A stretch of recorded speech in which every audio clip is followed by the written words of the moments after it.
ഒരു അഭിനേത്രിയായിട്ട് കണ്ടിട്ടുണ്ട്. ഇപ്പൊ ഒരു റൈറ്ററായിട്ടാണ് ബബ്ബയിൽ വന്നിരിക്കുന്നത്. ഒട്ടും പ്രതീക്ഷിച്ചില്ല. എങ്ങനെയാണ് ഒരു റൈറ്റർ എന്നുള്ള നിലയിലേക്ക് മാറിയത്?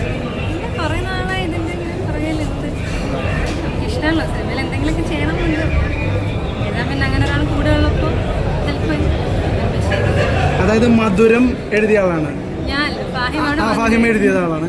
അപ്പൊ യെസ് മധുരം എഴുതിയ കക്ഷി. രണ്ടാമത്തെ പടം ബബ്ബ, അതൊരു മാഡ്നെസ് ഉള്ള പടമാണെന്ന് പറഞ്ഞു.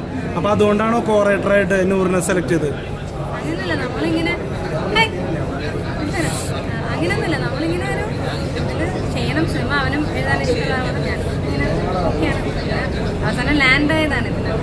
ഈ പാർട്ട്ണർ ഇൻ ക്രൈം എന്നൊക്കെ പറയുന്ന പോലെ പാർട്ട്ണർ ഇൻ സ്ക്രിപ്റ്റായി മാറിയിരിക്കുകയാണ്.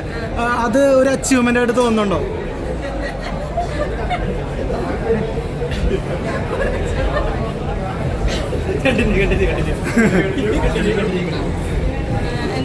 അല്ല, പാർട്ട്ണർ ഇൻ ക്രൈം എന്നൊക്കെ പറയും നമ്മളിപ്പോ പാർട്ട്ണർ ഇൻ സ്ക്രിപ്റ്റായി മാറിയിരിക്കുകയാണ്.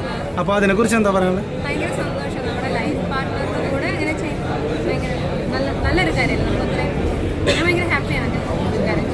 ഇനി സിനിമയിൽ അഭിനേത്രിയായിട്ട് തന്നെ തുടരുമോ, അതോ തിരക്കഥാകൃത്ത് എന്നുള്ള ഒരു പുതിയ പട്ടത്തിലേക്ക് വരുമോ?